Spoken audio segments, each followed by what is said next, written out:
건 25장 최후의 부활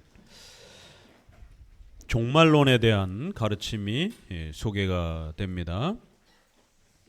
오늘 오전 설교도 특별 설교로 종말론에 대한 가르침이 소개가 되었고, 이제 기독교 강요를 통해서 다시 한번 성경적인 종말론에 대해서 적어도 우리 종교개혁자들이 어떤 중요한 교리들을 종말론의 핵심 교리로 붙잡아왔는지, 또 중반 이후에는 천년왕국론을 문자적으로 추구하려고 하는 자들에 대해서, 그 제세례파에 대해서 아주 엄히 비판을 합니다. 이게 우리 종교개혁의 입장이었다라는 겁니다. 그렇기 때문에 오늘 우리 시대에도 바로 사도신경에서 가르치는 네 가지의 이러한 핵심 내용, 그 다음에 이러한 극단적인 시한부종말론과 같은 천년왕국주의에 대한 이런 부분들을 또 조심하면서 성경적인 종말의 기본 가르침을 잘 유지해야 합니다. 한 개인으로 봤을 때는 한 인생을, 여러분의 인생을 어떻게 살아갈 것인가, 짧게는 70이요, 좀 더 사시는 분들은 90 이렇게 사는 인생에 있어서 여러분들은 어떻게 한평생을 살아갈 것인가, 이거를 종말론에 있어서 우리가 배우게 됩니다. 어떤 종말론을 가지고 있느냐에 따라 그 사람의 세계관과 삶은 그렇게 살아가게 됩니다. 양극단이라고 그랬죠. 기복주의, 돈 하면서 사는 거예요. 돈이 최고인 것처럼 돈을 복음으로 이렇게 착각하는 기복주의가 있습니다. 또 사회정의를 복음으로 착각하는 이런 자유주의자들이 있습니다. 인권, 평등 이런 거를 주장하면서 단 한 번도 이 세상에 그러한 평등과 또 신분의 평등과 경제 평등이 인류 역사에 단 한 번도 존재하지 않았던 이러한 내용을 마치 이 땅에 주어질 것처럼 그렇게 이 자유주의에 속해 있는 정치가들, 또 자유주의를 따르는 좌파, 또 이런 복음주의 목사들, 특별히 개혁주의 안에, 칼빈주의 안에, 칼빈주의가 워낙 학문적이고 워낙 또 이렇게 세련되어 있기 때문에 특별히 이렇게 신비주의를 싫어하는, 공부를 좋아하는 이러한 목사님들 중에 개혁주의의 이러한 면들을 좋아서 따라왔지만 결국 그분들 안에 여전히 인본주의에 대한 이러한 현대신학, 자유주의 신학을 버리지 못하고 칼빈주의의 형식만 그렇게 사용하면서 사회정의, 인권, 평등 이런 거를 가르치는 개혁주의 좌파 목사님들이 굉장히 많습니다. 오히려 보수적 성향의 이러한 칼빈주의 목사님보다는 80~90%가 수도권에도 거의 소위 좌파 개혁주의를 추구하는 그러한 목회자들이 굉장히 많습니다. 또 요즘에는 또 뭐 공공신학이다 이래가지고 카이퍼의 이러한 사회 윤리 문화에 대한 이러한 적용을, 일반은총에 대한 적용을 사회정의 개념으로, 좌파 정치적인 그러한 공산주의, 사회주의 이러한 개념으로 이거를 적용을 해서 구제, 가난한 자들에 대한 섬김, 이런 또 사회 문화적인 발전 이런 부분들을 잘못 이렇게 너무 극단적으로 확대를 해서 공공신학이라고 최근에는 이름이 그렇게 붙여져 가지고 소개가 되고 있습니다. 과거에는 들어보지도 못했던 그런 이름이 공공신학이라는 이름으로, 본인들은 그거를 카이퍼의 일반은총을 소개하는 것처럼 이렇게 하지만 대부분의 좌파 개혁주의를 추구하는 목회자들이 이 공공신학을 또 아주 목소리를 높이고 있습니다. 이 정치에 있어서도 우리가 좌우 이렇게 나눠지는데, 특별히 제가 진보주의와 보수주의, 보수 정치와 진보 정치라고 이렇게 표현하지 않는 데는 이유가 있습니다. 그거는 민주당에서 좌파 쪽에 있는 정당 사람들이 만든 특별한 단어입니다. 왜요? 자기들은 진보, 뭔가 계속해서 사회에 유익이 되도록 발전적인 그런 어떤 정당인 것처럼, 그러나 보수당은 자기들의 어떤 기득권을 계속 유지하려고 하는 보수 꼰대, 이런 개념으로 이렇게 보수와 진보라는 이러한 단어로 구축을 해서 뉴스라든가 이러한 사회에 프레임적으로 계속해서 이렇게 사람들에게 인지를 시킵니다. 그럼 보수 그러면 굉장히 나쁜 인식이 이렇게 들어버립니다. 프랑스에서 처음 이 정당이 만들어질 때 그 자코뱅당이라든가 이런 당이 좌쪽에 앉았습니다. 진보적 성향의 사회 이런 개혁을 강하게 부르짖는 당이. 그래서 이런 역사를 보게 되면 좌쪽이 그런 정당인 거예요. 그래서 좌파라는 개념이 나오기 시작했습니다. 그 우파는 좀 더 전통적인 질서를 강조하는 그런 입장이고, 그렇기 때문에 좌우의 개념이 정확하게 맞습니다. 보수나 진보라는 단어는 벌써 이미지가 이렇게 들어가기 때문에 오해하고 곡해할 염려가 굉장히 많습니다. 그렇기 때문에 정확하게 정치적 그 차이성을 설명하기 위해서는 좌우의 개념을 쓰는 것이 훨씬 정확합니다. 나는 우쪽에 있다. 그러면 우파라고 말하면 되는 것이에요. 나는 좀 더 가치 철학에 있어서 좌쪽에 있다라고 하면 좌파라고 말하면 되는 것이에요. 그럼 보수라고 해서 사람들의 구제와 또 미래의 문명과 발전에 대해서 그럼 우리 보수적 성향의 교회가 보수적 정당이 그런 거를 다 죄악시 취급합니까? 그렇지 않단 말이에요. 문명의 이런 발전이라든가 사회적 약자들에 대한 부분들에 대해서 분명히 보수 안에도 또 열심히 방향에 있어서 내용을 갖고 있단 말이에요. 이쪽은 똑같이 부자의 것을 뺏어서 가난한 자들에게 경제평등을 신분평등을 하자 이렇게 하지만 이쪽에서는 그런 방식보다는 그런 세상은 단 한 번도 없었다라는 거예요. 오히려 부자와 권위를 가진 자들이 잘 자기 역할을 하면서 그들로부터 종업원으로 또 시민으로 이렇게 참여하면서 가난하고 어려운 사람들이 자신의 신분을 높일 수 있도록 또 자신의 경제적인 기회를 열심히 노력해서 부를 창출할 수 있도록, 이게 훨씬 더 실천적이고 역사 이래로 이러한 방식이 가장 또 많은 또 열매를 맺었던 것이 또 명확한 경험이고, 이러기 때문에 분명히 우파 안에도 경제적인 또 신분적인 이런 부분들에 대해서 어떻게 더 나아질 수 있을 것인가에 대해서 얘기한단 말이에요. 근데 진보, 보수 이렇게 나눠버리게 되면 이런 개념이 망가져 버립니다. 왜 종말론을 이야기하면서 왜 이런 이야기를 하게 되느냐면 결국 개인의 삶의 시작과 종말을 어떻게 우리가 살아갈 것인가, 무엇을 위해서 살아갈 것인가, 이건 세계관의 문제입니다. 종말론이 삐뚤어지게 되면 맨날 산속에 올라가 가지고 가정, 직장 다 팽개치고 휴거 준비한다라고 그러면서 그렇게 살아가게 됩니다. 정치도 세계관 문제입니다. 그 사람의 정치관이 우파냐 좌파냐에 따라 경제에 대한 태도가 달라집니다. 돈에 대한 인식이 달라집니다. 아파트나 내 집 마련에 대한 인식이 달라집니다. 왜요? 좌쪽에서는 아주 불로소득이다 그러면서 아파트를 마련하고 또 아파트를 가지고 두 채, 세 채를 얻는 것에 대해서 아주 죄악시 취급합니다. 그래서 중과세라든가 이런 부분들이 아파트 두 채, 세 채로 넘어가게 되면 세금이 어마어마해지기 때문에 못 사게 만드는 거예요. 그러니까 모두 못 사게 만드는 겁니다. 그런 방식과 열심히 노력해서 아파트를 내가 두 채, 세 채를 가질 수 있다라는 희망을 가지고 그런 기회를 주는 게 더 올바른 것인가? 이건 세계관의 문제입니다.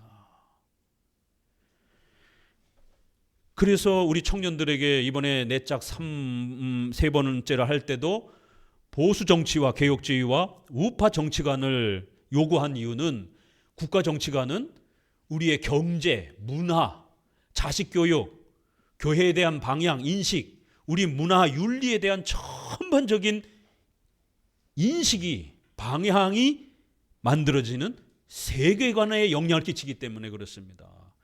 많은 부분들이 세계관에 영향, 인생관에 영향을 끼치지만 특별히 국가관은 굉장히 많은 영향을 끼치게 됩니다. 우리가 그 국가의 법과 시스템 아래서 살아가기 때문에. 그래서 보수와 우파, 난 이런 거 저런 거 싫어, 나는 그냥 중도에 있을래, 그건 본인의 생각인 것이죠.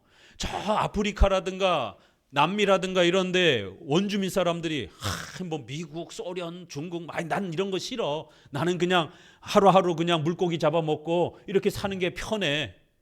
그게 자기 마음대로 됩니까? 서구 열강이 쳐들어와서 다 지배하고 자원을 다 뺏어가는데, 그거는 안전한 나라에 있을 때 나는 그냥 중도해볼까 이런 것이지, 그 나라 자체의 시스템이 붕괴가 되면 공산주의 사회 속에서 자기가 무슨 중도가 있어요. 그래도 자유를 보장하는 이러한 세계 속에 있기 때문에 좀 더 자기가 중간적인 어떤 그런 고민들을 할 수 있는 것이지, 사회 시스템이 이렇게 이슬람이라든가 또 공산사회라든가 특정한 세계관이 지배하는 나라로 확 바뀌어버리게 되면 중도고 뭐가 없습니다. 그냥 100% 이슬람 추종하면서 살아야 돼요. 파키스탄, 시리아라든가 이란이라든가 우리나라보다도 미니스커트를 여성들이 더 먼저 입고 친미 정책이 펼쳐지면서 여성들이 대학 교육이라든가 이런 부분에서 굉장히 자유로웠습니다. 왜냐하면 우리나라는 유교 문화이기 때문에 굉장히 천천히 여성들이 그런 문화를 즐겼어요. 그런데 그 친미하던 위정자들이, 그리고 거기에 관료들이 부패해서 좀 더 문제가 되자 그 틈을 타고 이러한 종교적 이념을 가진, 이슬람의 이 인식을 가진 그러한 세력들이 선동을 하기 시작하면서 결국 정권을 휘어잡았고, 그리고 난 다음에 이슬람 종교와 국가가 하나가 되는 사회로 국가 시스템을 바꿔버렸습니다. 그래서 여자들은 전부 다 히잡 뒤집어 쓰고 우리 조선시대처럼 눈만 내놓고 다니는 겁니다. 절대로 여성은 살을 내놓고 다니면 안 된다라고, 외간 남자에게.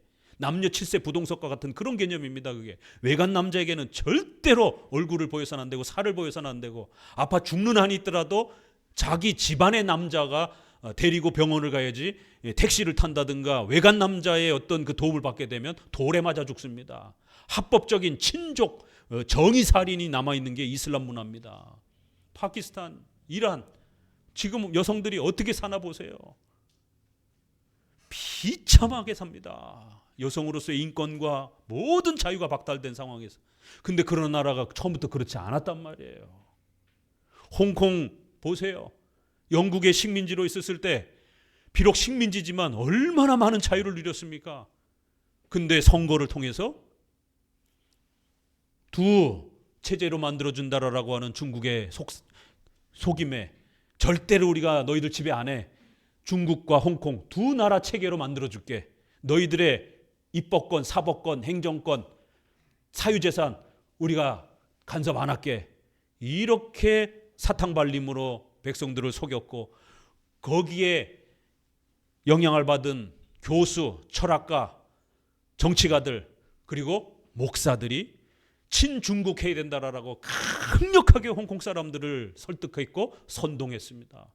그래서 국민 투표로 과반수 이상으로 친중국 쪽으로 넘긴 겁니다. 왜요? 영국이 50년 지배하고 이제 홍콩 자유국가로 해줄까 아니면 중국으로 갈래? 선택하라라고 기회를 준 겁니다. 근데 국민 투표를 통해 가지고 중국으로 들어가겠다라고 결정한 거예요.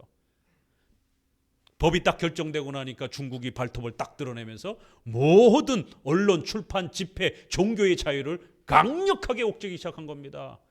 아차 싶어서 젊은 청년들이 저항을 하기 시작합니다. 청년들의 인터넷이라든가 이러한 모든 경제활동, 문화활동 모든 부분들이 다 제약되기 시작하는 거예요. 이게 아닌데 라고 뒤늦게 후회하면서 저항하기 시작했습니다. 경찰을, 군대를 동원을 해서 청년들을 총으로 쏴서 죽였습니다. 얼마나 많은 청년들이 죽었습니까? 그러나 소용없어요. 영국기를 들고 나오고 미국기를 들고 나와서 제발 우리 다시 한번 자유국가로 만들어 달라라고 영국에 호소하고 미국에 호소하고 유엔에 호소했지만 다 무너졌어요. 이미 벌써 중국으로 국제사회 속에서 영국이 포기하고 넘겼기 때문에 아무도 간섭 못합니다. 지금 시리아라든가 팔레스타인이라든가 이스라엘, 여기에도 영국이 지배하다가 영국이 떠나면서 이 사태가 벌어진 거예요. 미국과 영국이 과거에 18세기, 19세기에 식민지로 통치했던 나라들이 자유를 주면서 그 자유를 공산주의 사회로, 이슬람 사회로, 아니면 자유민주주의 국가로 선택할 것인가? 이 선택의 기로 앞에서 어떤 나라들은 이슬람으로, 어떤 나라는 공산주의로 이렇게 선택되어지면서 어마어마한 그 사회의 삶 전체가 뒤바뀌어 버리는, 지금 대한민국은 엄청난 기로에 서 있습니다.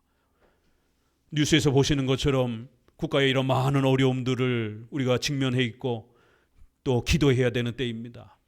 목사님이 이 인류 역사 속에서, 특별히 우리 종교계의 역사 속에서 목숨을 걸고 우리가 무력으로 저항해야 될 때가 올 수도 있다라고 말씀을 드렸습니다. 평상시는 우리가 비폭력적 저항이지만 두 가지, 우리 대한민국의 유일한 분단 국가라고 하는 이 국제 정세의 문제 때문에 어느 정당이 미군 철수를 부르짖게 되면 그때는 사생각오하고 싸우셔야 됩니다.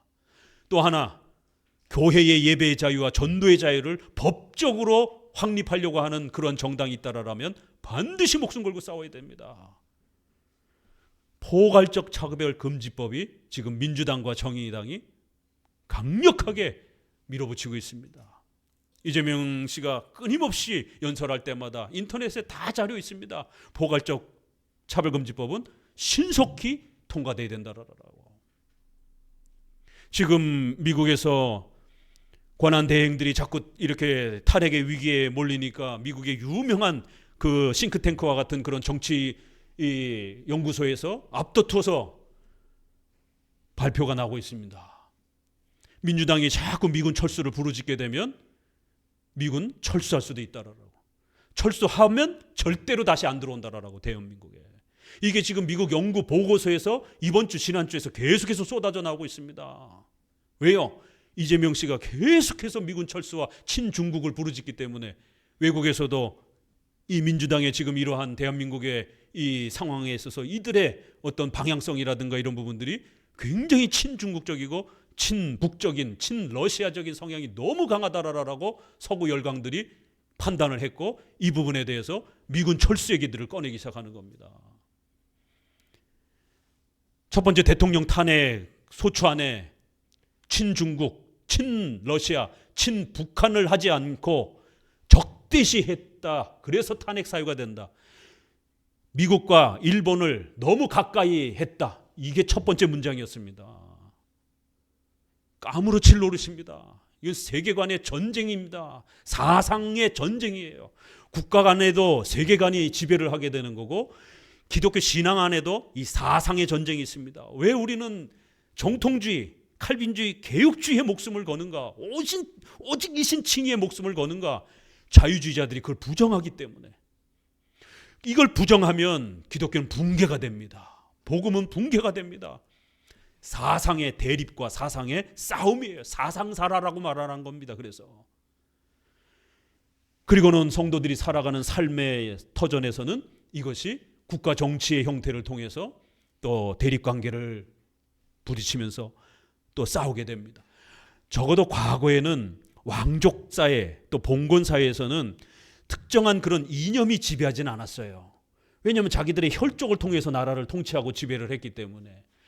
그러니까 우리 기독교 강요 서문에도 보게 되면 그 전통적인 튜더 가문의 이러한 또 영국의 기즈 가문의 또 스코틀랜드의 또 이 프랑스의 또 이러한 이 프란시스 왕 가문의 이러한 그 가문들, 전통적인 그 혈족들이 있잖아요.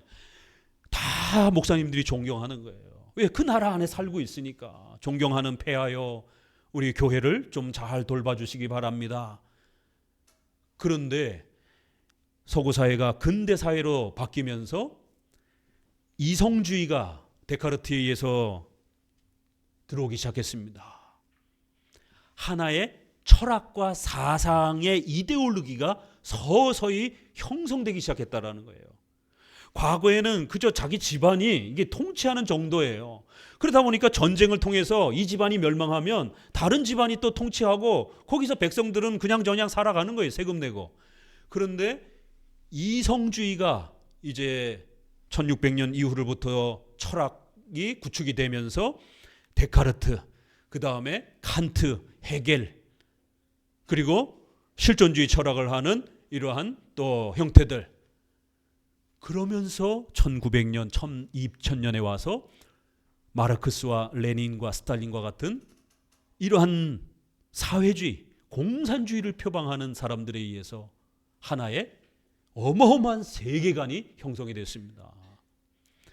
헤겔의 좌파, 우파가 있어요.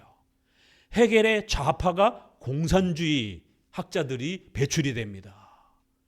헤겔의 그 철학을 실제적으로 경제와 신분과 국가 시스템에 적용한 게 좌파의 이 신학자들입니다.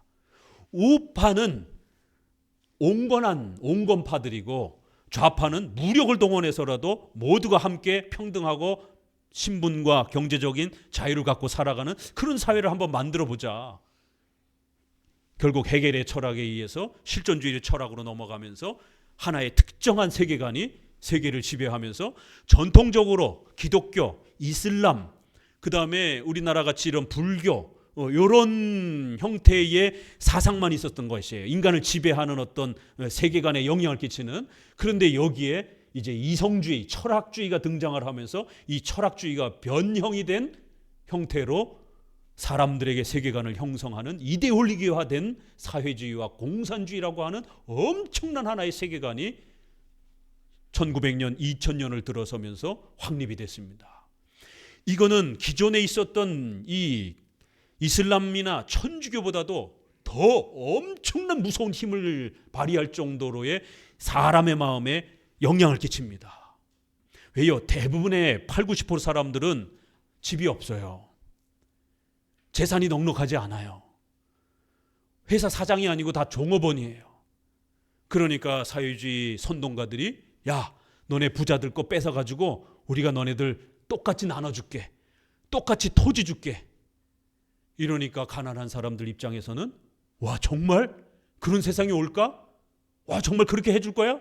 이러면서 선동되어서 결국 공산주의의 사회주의의 이러한 선동에 마음을 빼앗기고 그들의 정치 철학에 어마어마한 힘을 준 겁니다.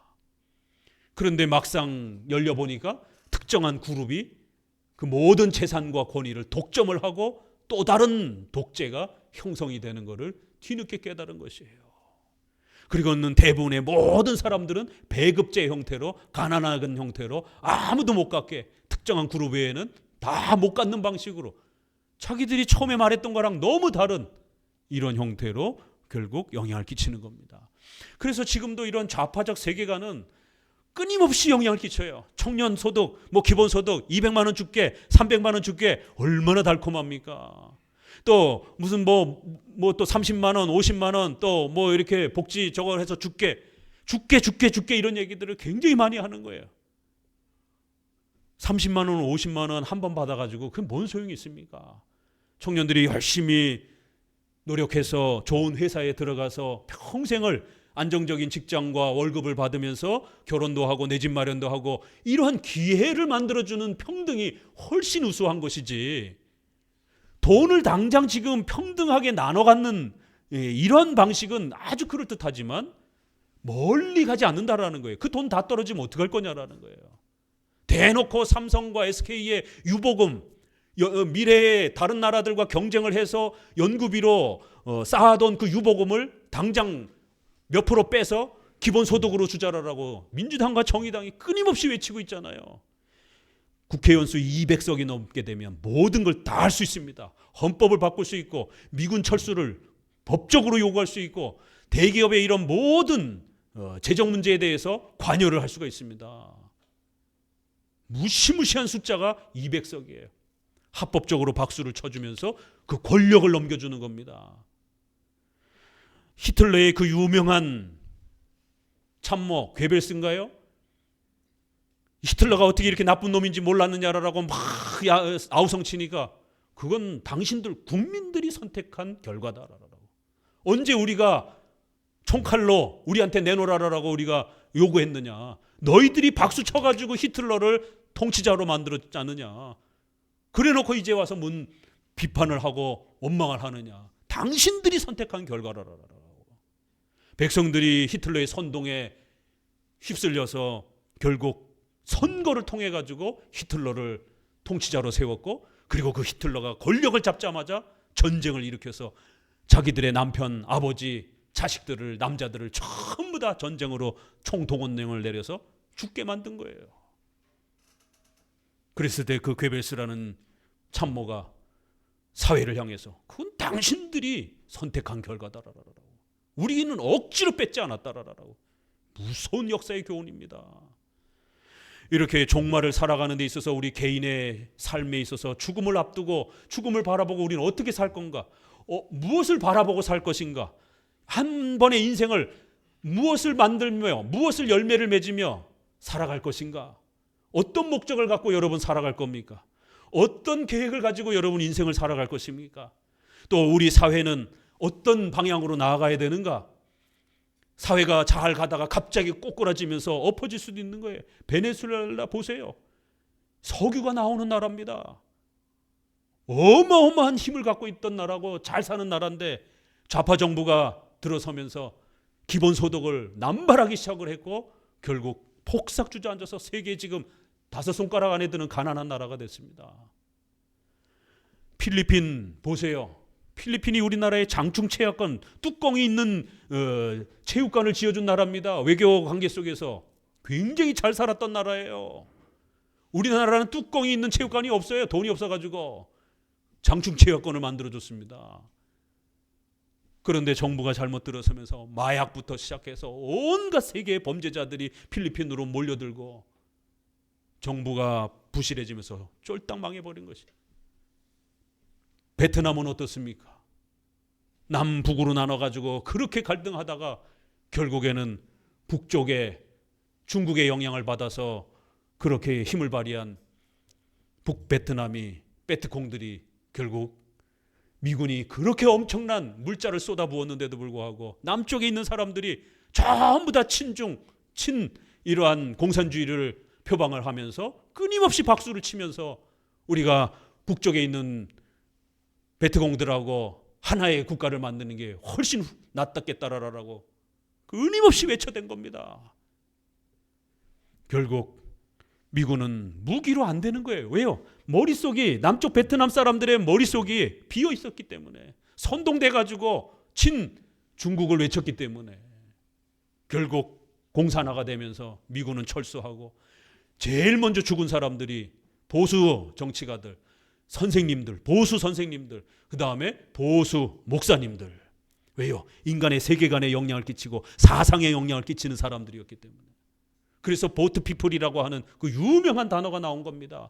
부랴부랴 있는 배라도 식구들하고 모두 타고는 난민으로 나가기 위해서 도망을 갔는데 작은 배가 결국 그 큰 파도를 어떻게 견딥니까? 다 엎어져 죽은 거예요. 그래서 그 보트 피플이라고 하는 유명한 단어가 역사 속에 만들어진 겁니다. 역사는 한번 뒤집어지게 되면 쉽게 회복하지 못합니다.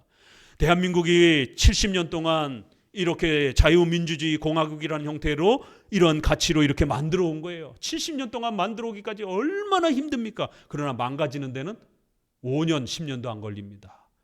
좌파 정부가 어떻게 방향을 잡느냐에 따라 5년, 10년도 안 걸립니다. 중국과 우리나라의 역사를 한번 말씀드려 볼까요? 중국이 청나라로 결국에는 그 부정부패 때문에 쫄딱 망했습니다. 그럴 때에 순원이라고 하시는 분이 손중원이라고 우리나라에는 한글로 알려져 있고 중국어는 순원이에요.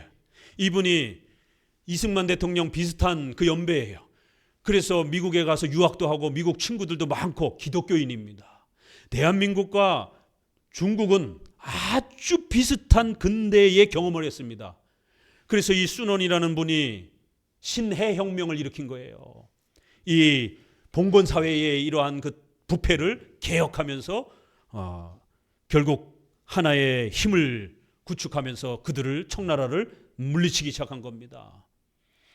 그러면서 순원이 초대 총리가 된 거예요. 그런데 이분이 기독교인이라 나는 권력에 욕심이 없다. 내가 이 권력을 차지하게 되면 내가 권력 때문에 이 저항운동한 것처럼 백성들이 오해할 수 있다. 그렇기 때문에 될 수 있으면 실력가들이 정치를 맡아서 해보는 게 어떻겠느냐. 너무 겸손하셨던 거예요. 그래서 어쩔 수 없이 처음에는 추대를 해가지고 첫 그 통치자가 됐지만 그때에 위안스카이라고 하는 청나라 말기에 이 관료가 당신이 원하는 대로 그렇게 정부를 이끌겠습니다. 그러니까 권력을 저한테 주십시오. 그러면 당신이 원하는 대로 그렇게 새로운 근대 국가의 어떤 형태로 왕정 체제가 아니라 새로운 체제로 그렇게 반드시 구성하겠다라고. 그거를 철석같이 믿고 위안스카이에게 결국 모든 정권을 이양하고 새로 정부가 구성되도록 그렇게 기회를 준 겁니다. 이 위안스카이는 결국 자기의 욕망을 따라 정치를 펼치기 시작했고 온갖 부정부패를 남발하기 시작한 겁니다. 그럴 때에 모택동이 저 봐라 저런 식으로 해가지고는 중국이 못 산다. 공산당으로 만들자.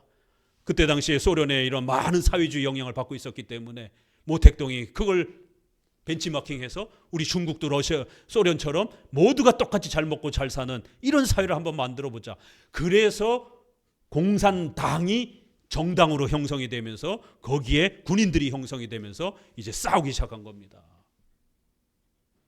결국 순원이라고 하는 이 기독교인, 훌륭한 이 정치인, 이승만 대통령도 기독교인이고 또 친미주의자고 또 이러한 자유민주주의 체제를 원했던 이런 분들입니다. 우리나라도 독립이 딱 되고 나서 어떤 국가로 만들 건가? 김구는 북한과 김일성과 연결해서 자주적인 주체적인 대한민국의 이 통일을 통해서 그러한 국가로 가기를 원했습니다. 그리고는 반미를 외친 것이에요. 그렇지만 이승만 대통령은 세계 정세를 읽으면서 공산주의와 사회주의가, 공산주의와 자유주의가, 자유민주주의가 엄청난 대립을 하고 있다는 걸 읽어냈고 두 사상체계의 어느 한쪽으로 서야 된다는 것을 백성들에게 교육하기 시작한 거예요. 절대로 북한하고 지금 상태에서는 친중국, 친러소련 하는 형태로 정부를 구성할 수는 없다라는, 그렇게 되면 대한민국이 공산화된다라는 것을 강력하게 외쳤던 겁니다. 그리고는 권력을 강력하게 구성한 겁니다. 이승만 대통령에 대해서 무슨 독재자니 무슨 뭐 여러 욕을 하는, 이거는 진보 쪽에서 그렇게 청소년들을 가르쳐놔서 그런 겁니다. 물론 그분의 실수하는 부분도 있어요. 세계의 모든 지도자들은 완벽한 사람이 없습니다. 예수님 빼놓고는 다 실수가 있는 거예요. 그러나 그의 삶에 있어서 훨씬 더 훌륭한 면이 더 있느냐, 아니면 악을 주도적으로 행했느냐, 여기에 따라서 나쁜 정치가 좋은 정치가 구별되는 것이죠. 적어도 이승만 대통령은 7대3, 8대2 정도로 훌륭한 면이 더 많다라는 것이에요. 그러나 김일성은 독립운동하고 이런 걸 했다 할지라도 9대1 정도로 나쁜 면이 더 많은 것이죠. 결국 거의 비슷한 시기에 순원과 이승만 대통령은 나라의 운명을 갈리게 되는 겁니다.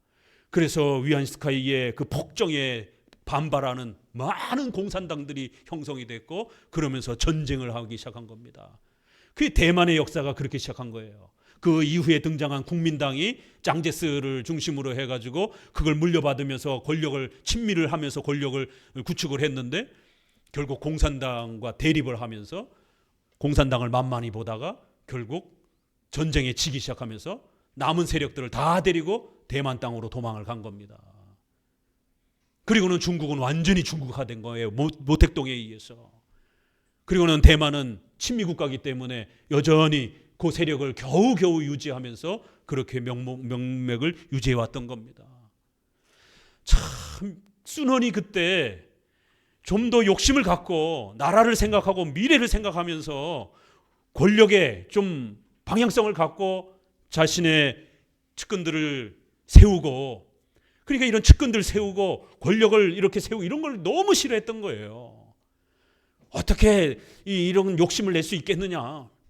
아니요. 나라를 세우고 그럴 때는 그런 방향이 있어야 되는 거고 또 그런 걸 함께 목숨을 걸고 하려면 측근들이 옆에 붙어야 되는 겁니다. 삼국지에 봐도 그렇고 결국 목숨을 같이 하는 측근들이 나라를 세우고 개혁하고 방향을 잡고 그러면서 시작을 하는 것이지, 자기하고 뜻도 안 맞는 사람이 처음부터 뭔가를 협의해가지고 나라를 만들고 구성한다고요? 그렇게 할 수가 없습니다. 역사 속에.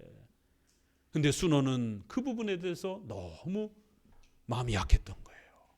그래서 중국 역사는 돌이킬 수 없는 공산주의 사회로 돌변을 해버렸고 이승만 정부를 중심으로 해서 그때 당시에 측근들이 정부를 형성하고 그러면서 그 권력을 친미 중심의 방식으로 그렇게 자유 대한민국이 형성되어 온 겁니다. 이재명 씨가 미국을 점령군이라고 계속 외치고 있습니다. 지금도 우리는 식민지 상태라는 거예요. 점령군이라는 거예요. 50년대 60년대 신탁 통치 반대를 외쳤던 미군 철수를 부르짖었던 그 인식이 그대로 남아있는, 차별금지법 빨리 통과시켜야 된다, 반미해야 된다, 미군 철수시켜야 된다.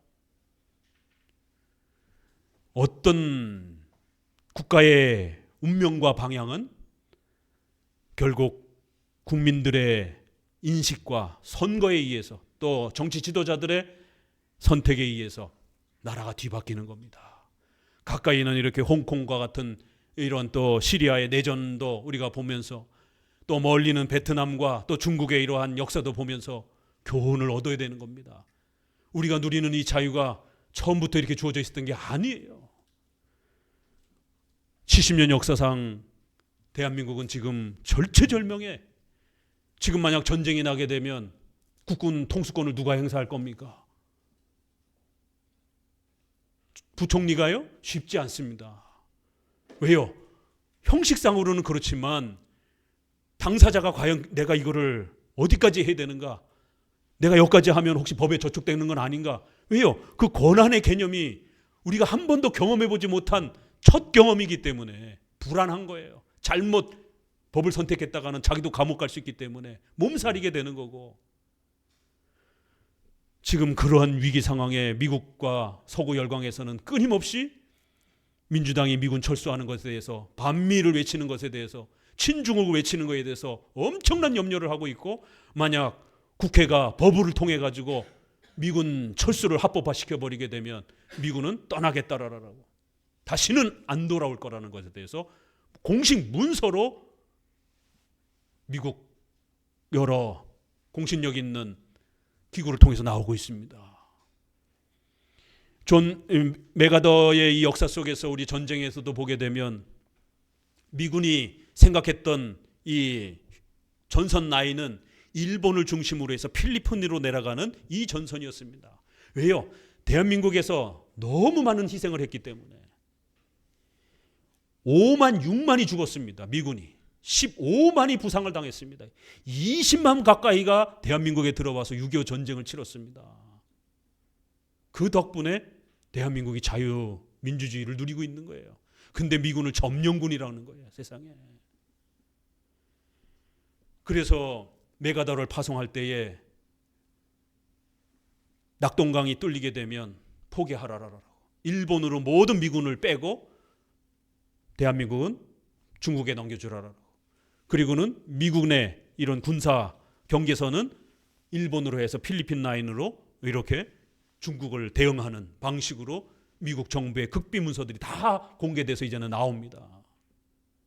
그때 메가더가 이승만과 친분을 맺으면서 끝까지 전쟁하겠다라고. 그래서 미국 대통령하고 부딪히면서, 메가더는 그 전쟁만 잘 마무리했으면 차기 대통령감이었습니다. 그런데 끝까지 전쟁을 유지를 했기 때문에 결국 미국 대통령이 눈밖에 나서 메가더를 파면시켜버린 겁니다. 메가더에게 진 빚이 대한민국은 어마어마합니다. 그런데 인천 상륙작전의 이 주인공인 메가더의 동상을 인천에도 세우지 못하게 하는, 자기 건국 대통령의 동상도 하나 없는, 박물관도 하나 없는, 전 세계에 이런 나라는 없습니다. 왜 우리가 오늘 사회주의냐 자유민주주의에 대한 이러한 고민을 해야 되고, 대한민국은 내가 싫든 좋든 간에 특정한 정당과 정치의 힘에 의해서 방향이 가고 있습니다. 그럴 때 0.0000001%의 내 표가 결국 보태져서 내 가족과 내 이웃의 모든 자유를 몰살시키는 선택을 하실 수도 있다는 것을 정신 차려야 됩니다. 목회자와 철학자와 교수들은 10년, 100년 뒤를 내다보고 통찰력 있게 예측을 해주는 사상가들입니다. 왜요? 이미 경험을 하고 나선 돌이킬 수 없기 때문에. 그러한 사태가 오기 전에 백성들을 깨우치고 백성들이 어디로 가야 더 안전한지, 더 어디로 가야 더 훌륭한 국가체제로 그렇게 성장해 갈 수 있는지를 외치고 제시하는 사람들인 것이에요. 우리는 어떤 종말을 바라보고 살아가야 될 겁니까? 어떤 국가를 바라보고 살아가야 될 것입니까? 이게 다 종말론에 대한 이야기예요. 어떻게 살아갈 것인가에 대한 문제니까. 개인적으로는 남은 생애 동안에 어떤 삶을 살면서 가치 있게 내 인생을 마무리할 것인가? 또 우리 전체 공동체적인 목적에서는 적어도 우리 대한민국은 어디로 가야 되는가? 또 우리 신앙 공동체에 있어서는 우리 한마음교회는 왜 이렇게 재미없고 딱딱하고 공부만 많이 하는 이러한 교회로, 개혁주의 교회로 계속해서 가야 되는가? 목적이 있는 거죠. 그게 중요하다라고 우리의 세계관, 인생관, 우리의 신앙관을 지배하고 있기 때문에 그렇게 가려고 하는 겁니다. 이렇게 종말론이란 극단적 시한부 종말론의 세계관에 빠지게 되면 현실이 다 꼴보기 싫은 거예요. 다 하찮은 거예요. 내세만 들여다보는 거예요. 그러나 기복주의, 사회주의, 이러한 사회정의 이런 데 빠지게 되면 내세는 뭐가 내세가 있어? 현실만 들여다보고 살아가는 것이에요. 그러나 우리 종말론은 현세와 내세 전체를 균형 있게 그렇게 하나님 앞에 소명으로, 사명으로 받은 우리의 생명을 생각하면서 우리의 생명, 우리의 국가, 하나님 앞에서 어떻게 쓰임받을 것인가를 고민하면서 최선을 다해서 교회를 보호하고 신앙이 자유가 확립이 되는 그런 나라, 그리고 백성들에게 좀 더 그런 사유재산과 또 그들의 자유가 보장이 되는 그러한 근대 국가로서의 모습을 함께 가려고 노력하는 겁니다. 이게 자유민주주의 공화국인 거예요. 그러나 북한은 인민민주주의 공화국입니다. 단어 한 글자가 이렇게 엄청나게 차이가 나는 거예요. 쟤네들도 민주주의 합니다. 쟤네들도 공산주의, 공화국을 합니다. 그러나 자유민주주의냐, 자유시장 경제냐, 아니면 인민, 백성들이 주체가 돼서 왜 남한테, 남의 직장에 들어가, 왜 남의 말을 들어, 왜 남편한테 여성들이 그렇게 의지하고 살아? 너가 주체적으로 너가 원하는 대로 그렇게 살아. 인민이 한 사람 한 사람 자기 목소리를 내면서 그렇게 평등하게 모두가 다 똑같이 이렇게 사는 것이 훨씬 더 좋아. 이게 바로 사회주의에서 그래서 인민이라는 단어를 강조를 하는 겁니다. 우리는 국민, 우리는 시민 이런 단어를 더 즐겨 쓰지만 저들은 인민이라는 단어를 일부러 그렇게 차별화해서 쓰는 것입니다. 그래서 민주주의 공화국이라고 하는 틀은 비슷하지만 이렇게 인민민주주의냐 자유민주주의냐의 이 차이가 어마어마한 방향성을 나누는 거예요. 민주당에서 계속해서 개헌을 하자라고 하면서 자유민주주의의 자유자 빼자라라고 헌법에 이게 입법 발의가 됐었습니다. 보수 쪽에서 강력하게 반대하고 교회에서 강력하게 반대해가지고 쏙 들어갔어요. 우리 헌법에서 자유 빼자라라라고. 그럼 도대체 어떤 민주주의를 만들 건데요? 민주주의는 여러 스타일이 있는데 집단이, 정당이, 국회가 독재를 하니까 어떤 일이 벌어지는지 보세요. 대통령제에 대통령이 법을 안 지키고 하는 것도 문제가 되지만 의회가 법을 안 지키고 독재가 됐을 때도 이런 일이 벌어지는 겁니다. 그래서 우리 장로 정치할 때 회중파 정치를 목사님이 그렇게 비성경적이라고 비판한 겁니다. 왜요? 집단이 힘을 가지기 시작하게 되면 더 무서운 폭력이 일어날 수 있다는 거예요. 로마 가톨릭처럼 감독, 교황이 혼자 지배하는 것도 문제가 되지만 회중들이, 군중들이 떼거지로 선동돼 가지고 으쌰으쌰 하게 되면 법이고 뭐고 필요 없어요. 그러나 우리 장로교는 철저하게 법 중심이잖아요. 견제, 당회, 노회, 총회라고 끊임없이 견제를 받아야 되고 총회를 통해서 만들어진 법에 모두가 순종해야 되는 법의 지배를 받는 그런 통치가 가장 안전하다라고. 이게 근대 의회 민주주의를 국가에 영향을 끼친 겁니다. 그래서 장로 정치는 가장 성경적이기도 하고 또 근대 민주주의 정치에 영향을 끼친 가장 실천적으로도 훌륭한 정치라는 거예요. 집단 이 떼씀이 얼마나 무서운 것인지를 우리는 또다시 보게 됩니다. 그래서 헌법재판소의 이러한 결정들이 법으로 결정하라는 게 아니라 데모를 누가 많이 하느냐를 보고 두려움을 느끼고 결국 한쪽으로 쏠리게 되는 겁니다. 그래서 박근혜 대통령 때도 8대 0이라고 하는 이런 일들이 벌어지는 거예요. 그 헌법재판관들이 나중에 퇴직하고 다 이야기했습니다. 인터넷에 다 나와요. 너무 무서웠다라고. 자기네 자녀들부터 시작해서 가족들 다 테러하겠다라고 신상명세서 다 올라오고 그러는데 공포에 견딜 수가 없었다라고. 그리고는 군중들이 어느 쪽으로 백성들이 더 많은 그런 어떤 호응을 보이는가를 보고 헌법재판소는 결정을 했다라고 말합니다. 그리고 법적으로도 보니까 최근에 법을 설명하는 많은 분들이 설명을 하는데 대법원하고 달리 헌법재판소는 기본 법도 보지만 정치적 판단을 하는 것이 헌법재판소라는 것을 법 전문가들이 이구동성으로 얘기를 하더라고요. 그래서 국민적 정서라든가 저항이라든가 이런 분위기와 방향을 보고 정치적 판단을 주로 하는 것이 헌법재판소라고.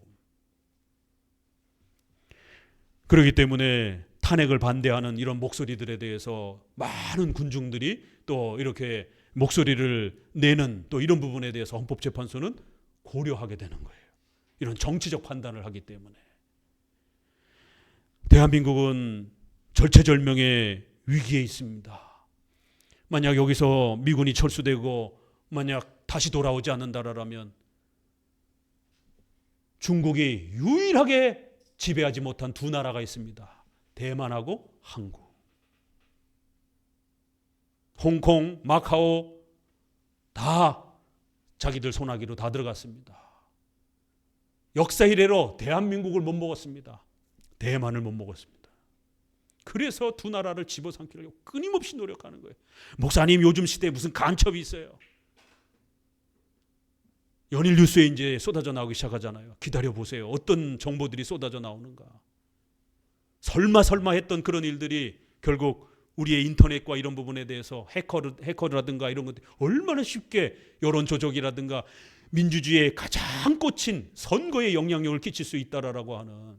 과거에는 총칼을 들고 전쟁을 했지만 지금은 그렇게 여론 조작이라든가 또 해커라든가 이런 걸 통해서 돈 다 빼가고 또 여론 조작을 통해서 친중국인 사람들, 정치가들 다 앉혀놓고 포탄 하나 안 쏘고 나라를 식민지 국가로 자기네 걸로 먹을 수가 있습니다. 왜요? 근대 문명이 발전이 됐기 때문에. 그 문명을 이용을 해서 얼마든지 총 한 방 안 쏘고 자기네 속국으로 만들 수 있는 시대가 오늘날입니다. 그렇기 때문에 종말론을 이제 우리가 접하면서 정말 어떻게 살아야 하나님 앞에 잘 살았다라고 훌륭하게 살았다라고 칭찬할 것인가. 또 우리가 살아가고 있는 이 시대에 우리는 어떤 교회를 만들고 어떤 국가에 또 우리가 봉사할 것인가. 이번에 제가 패친을 이렇게 좀 정리를 했어요. 두고 보다가 정말 앞으로는 정말 이런 사람들하고 교제하면 안 되겠구나. 이무기가 칼을 품고 용산에 앉아 있고 그 옆에 여우 같은 자가 꼬리를 친다라고. 개혁주의 목사님 페북에서 봤어요, 제가. 좌파, 평상시에 좌파를 주장하는 개혁주의 목사님 페북에서 봤어요. 차단을 시켜버렸습니다. 일반인도 만약 자기가 정치적인 어떤 방향성이라든가 세계관이 다르면 얼마든지 논리를 가지고 비판하고 문제점을 제기하면 되잖아요. 이건 쌍욕이잖아요, 그냥. 가톨릭 사제가 미사를 드리면서 인터넷 나오더라고요. 좀 보세요. 요한계시록 12장을 해설하면서 용과 싸우는 그 장면을 이야기하면서 붉은 용이 있다. 용도 안 된 이무기다야. 용산에 꽈리를 들고 앉았다라고. 이거를 어떻게 표현해야 되는가? 계엄을 했는데 어떻게 표현할 적절한 말이 없다. 리을, 방, 기억이라고밖에 표현할 수 없겠다. 리을, 여기서 설교단에서 입에 꺼내기도 정말 너무 더러운 말입니다. 신부가 미사를 하면서 세상에 그걸 봤는지 좌파 그 개혁주의 목사님이 이무기가 입에 칼을 물고 그렇게 용산에 앉아서 백성들을 괴롭히는데 어찌 백성들은, 보수주의 목사들은 이걸 못 깨닫느냐고. 이런 식으로 세상에 목사가 사상의 대립입니다. 어떤 세계관과 어떤 인생관을 가지고 살아가야 될지 결정하셔야 돼요. 그런 가치관에 의해서 배우자도, 또 돈에 대한 가치관도, 또 여러분의 직업과 또 성공에 대한 가치관, 방향성이 다 달라지기 때문에 이제 우리는 사태가 이렇게 점점 더 충돌되어져 가고 심각해져 갈수록, 과거에는 이렇게까지는 안 했습니다. 그런데 뒤로 갈수록 이러한 이데올로기에 지나치게 함몰된 그런 정치가들이 등장을 하기 시작하면서 이제는 아주 본격적으로 교회를 핍박하고 결국 국가를 친중국으로 반미 형태로 끌고 가려고 하는 이러한 강력한 방향성이 이제는 선명해져가는 그런 시기를 맞이하고 있는 거예요.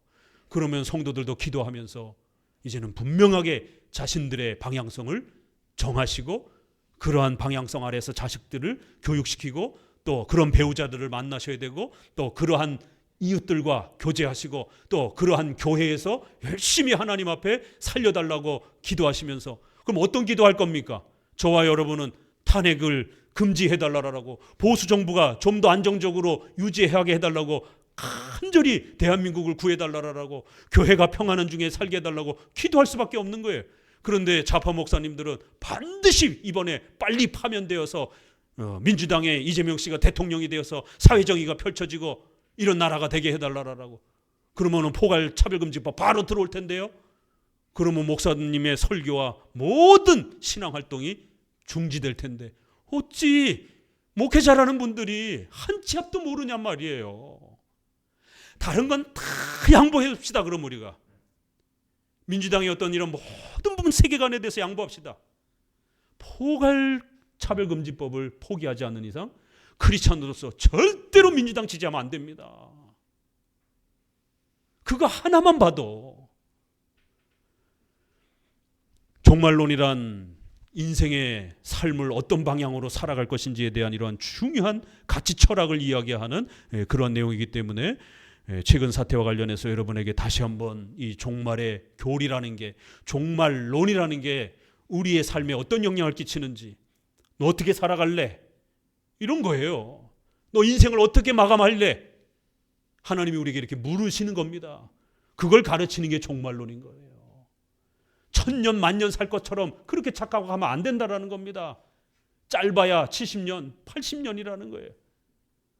그러면 뭐 하실 거냐라는 거예요. 그 짧은 인생 자기 욕망에 배만 채우다가 이러다가 하나님 앞에 턱 서면 어떡할 겁니까? 정말 하나님의 뜻을 위해서, 올바른 교회를 섬기기 위해서, 한 사람이라도 더 전도하기 위해서, 또 사회의 빛과 소금의 역할을 하기 위해서 하나님이 주신 이 소중한 생명, 남은 생명, 그렇게라도 하나님께 사시며 또 살아가다가 하나님 앞에 가야 잘했다 충성된 종아, 마태복음에 있는 이 말씀에 칭찬을 받을 것 아니겠습니까? 종말론을 짧게 칼빈은 소개했지만, 칼빈은 이 종말론을 소개하면서 요한계시록 주석을 못 썼어요. 왜냐하면 시간의 순서가 있다 보니까 너무 병이 많아가지고 일찍 돌아가셨어요. 조금만 더 사셨다라면 요한계시록까지 다 주석을 써놨을 텐데 그게 좀 아쉬움이에요. 그렇지만 이렇게 기독교 강요에서 칼빈이 성경 전체를 통해서 개인의 인생의 삶의 종말, 우주적인 종말의 이러한 성경적 입장을 어떻게 생각하고 있었는지 요게 녹아들어 있습니다. 그리고 에스겔 주석, 다니엘 주석, 이런 구약의 주석들 있죠. 그 다음에 마태복음 24장, 누가복음 21장, 마가복음 13장, 데살로니가 후서, 유다서, 이런 것들이 다 종말론에 대한 내용들이 많이 있지 않습니까? 여기에 칼빈의 그러한 종말에 대한 입장들이 전부 다 소개가 되어 있습니다. 그래서 이거를 총 동원해 보게 되면 웨스민스터에서 32장, 33장에서 소개하는 그 개인의 종말, 우주적 종말, 이렇게 웨스민스터는 딱 100년 뒤에 칼빈의 그런 신학적 입장과 종교개혁자들의 입장을 공통된 신조의 개념으로 딱 잡아준 거예요. 그게 사도 신조 형태로는 4개로 그렇게 정리가 됐던 것입니다. 자, 한번 이제 읽어보도록 합니다. 그래서 간단하지만 어마어마한 우리 인생관과 우리의 삶을 어떻게 살아야 되는지에 대한 중요한 방향성을 가르치는 또 구원론의 뒷부분으로 이렇게 연결을 시켜놨잖아요. 그래서 우리가 구원받고 예수님을 믿는 자로서 한평생을 어떻게 삶을 살고 마감해야 되는가, 이런 아주 중요한 구원론의 결론처럼 구원론에다 붙여놨어요. 통상 교회론 뒤에 이렇게 종말론이 오는데 조직신학이 아직 체계화되지 않았던 시절이었기 때문에 오히려 구원론 뒤에다가 구원받은 신자로서 한평생을 어떻게 살아가야 될 것인가, 여러분의 인생의 목표를 정하라라고 이렇게 구원론 뒤에다가 짧은 형태로 남겨놓았습니다. 1항 부활의 소망, 이 소망의 중요성과 이 소망에 대한 여러 가지 문제점. 5째 줄 아래 하나님께서 우리를 자신의 독생자와 함께 하늘에 앉히시니 이것은 완전한 행복을 위하여 우리에게 아무 부족함도 없게 하시려는 것이다. 결국 복음이란, 기독교 구원이란 예수 그리스도와 우리가 하나 되어서 하나님 보좌 우편에 거하며 평생을 영생하는, 이게 가장 큰 행복이라는 거예요. 밑에서 4째 줄, 우리가 이렇게 배운 것을 굳게 잡고 놓지 않아야 한다. 그것은 우리는 보지 못하는 것을 바라며 믿음은 보지 못하는 것들의 증거이므로 이 육신의 감옥에 갇혀 있는 동안 우리가 주와 따로 거하기 때문이다. 그래서 비록 이 땅에서는 예수님을 우리가 보고 만지지는 못한다 할지라도 영생을 누리며 그리스도와 함께 살아가게 될 날을 바라보면서 그렇게 또 살아가야 된다는 거예요. 590페이지 2째 줄부터 읽어봅니다. 그리스도와 함께 하나님 앞에 감치었음이니라. 우리 생명이신 그리스도께서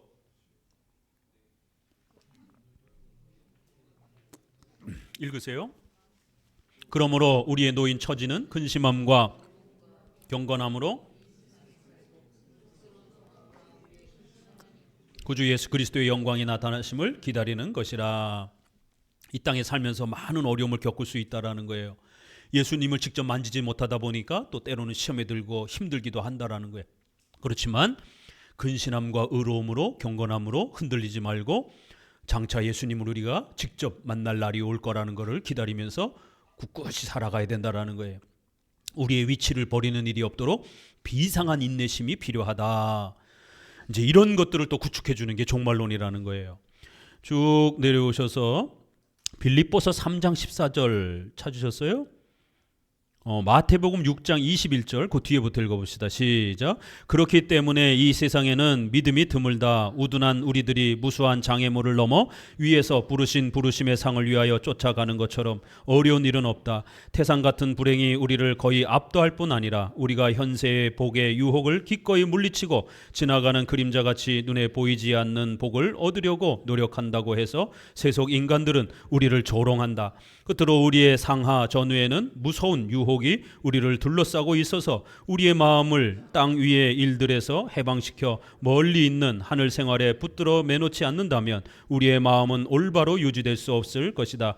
따라서 복된 부활을 끊임없이 명상하는 습성이 생긴 사람만이 복음의 유익을 완전히 받는 것이다. 2항 하나님과의 연합을 사모하는 것이 부활 소망에 힘을 준다. 591페이지 넷째 줄, 위에서 넷째 줄, 우리는 이 지상의 나그네 생활에서도 유일하고 완전한 행복을 안다. 그러나 이 행복은 하나님과의 연합을 갈망하도록 매일 더욱더 우리의 마음에 불을 붙인다. 연합이 완전히 실현되어 우리가 만족할 때까지 이것이 계속될 것이다. 언젠가는 그리스도를 직접 뵙고 그렇게 연합하는 놀라운 때를 기다리면서 살아가야 된다라는 거예요. 그 단락 밑에서 5째 줄 읽어봅니다. 우리도 이 목표를 열심히 추구해야 하며 세상에 붙잡혀 태만죄로 심한 벌을 받지 않도록 더욱 그렇게 해야 한다. 따라서 바울은 다른 곳에서 친자들의 특색은 그들의 시민권은 하늘에 있다는 것과 거기로서 구원하는 자 곧 주 예수 그리스도를 기다리는 것이라고 한다. 밑에서 넷째 줄, 우리에게 더욱 세게 자극을 주기 위해서 바울은 종말에 그리스도께서 오시는 것을 우리 몸의 구속이라고 부른다. 우리의 부활의 모든 부분이 이미 완성된 것이 사실이다. 그러나 그리스도는 죄를 위하여 단번에 제물이 되셨으므로 구원에 이르게 하기 위하여 죄와 상관없이 두 번째 나타나시리라. 어떤 곤란이 우리를 괴롭힐지라도 우리는 이 구속을 생각함으로써 그것이 완성될 때까지 힘을 내야 한다.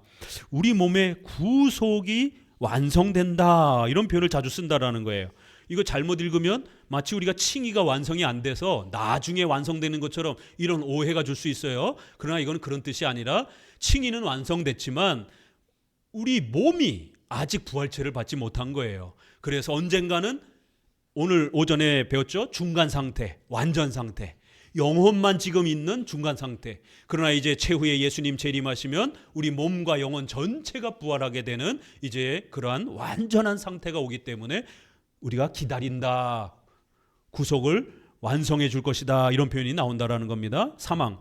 바라는 부활은 몸의 부활이다. 그리스도의 부활이 그 원형이다. 그래서 종말에는 반드시 우리 몸이 부활한다라는 것, 그리고 그 몸과 영혼이 영원히 살아간다라는 것, 이거 개인적 종말이죠. 꼭 기억해야 된다라는 거예요. 고린도전서 15장 보니 만일 죽은 자의 부활이 없으면 우리 전파하는 것이 헛것이다. 이렇게 기독교는 이 부활에 대한 교리가 없으면 기독교 전체가 붕괴가 된다라는 거예요. 쭉 내려오셔서 시편 44편 22절 거기 둘째 아래, 그러므로 우리는 이 가장 중대한 문제의 주의를 집중하여 아무리 시간이 들더라도 실증을 내서는 안 된다. 내가 이 간단한 논의를 이때까지 연계한 것은 완전한 구원을 주시는 그리스도를 받아들인 독자들이 더욱 높은 곳에 오를 줄을 알게 되고 그리스도께서 하늘의 영생과 영광을 입으셔서 온몸이 그 머리와 같이 되게 하려 하신다는 것을 알도록 하기 위한 것이었다. 맨 아랫줄, 이 큰 장애물을 믿음이 극복할 수 있도록 성경은 두 가지 도움을 준다. 하나는 그리스도의 부활과 비교하는 것입니다. 또 하나는 하나님의 전능하시다는 사실이에요. 그래서 이 두 가지를 우리에게 가르쳐 주면서 반드시 몸의 부활이 가능하다라고 가르친다라는 거예요. 위에서 다섯째 줄, 그러면 첫 번째, 지금은 영생을 얻으셔서 우리의 장차 올 부활을 보증하신다. 이렇게 그리스도께서 부활하셔서 하나님 보좌 우편으로 가셨다라는 거예요. 그리스도의 이러한 부활은 우리도 부활할 것이다라는 것에 대한 엄청난 보증이라는 겁니다.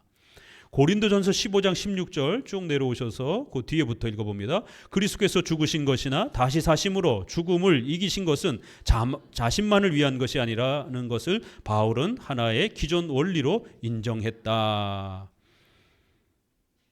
죽은 자가 다시 사는 것이 없다라면 그리스도도 다시 사지 않았을 것이다. 이렇게 그리스도가 다시 사신 거는 반드시 죽은 자가 다시 살게 될 것이다라는 것을 그렇게 연결시켜주는 그런 표현이라는 거예요. 쭉 내려오셔서 밑에 둘째 줄, 하나님께서 아들을 죽은 자들 가운데서 일으키신 것은 자신의 권능을 단 한 번만 나타내 보이시려는 것이 아니라 우리 신자들에게도 성령의 동일한 역사를 보여주시는 것이라고 가르친다. 두 번째 단락 넷째 줄, 위에서 넷째 줄, 그리스도께서는 우리를 내세의 동참자로 삼으시기 위해서 부활하셨다. 아버지께서 그를 다시 일으키신 것은 그가 교회의 머리시요 교회와 그가 분리되는 것을 결코 허락하시지 않기 때문이다. 이렇게 예수님과 우리의 부활은 아주 강력하게 서로 연결되어 있다는 거예요. 595페이지 저쪽으로 오셔서 두 번째 단락 첫째 줄, 그 후에 그리스도께서는 친히 아직도 남아있을지도 모르는 의심을 제거해 주셨다.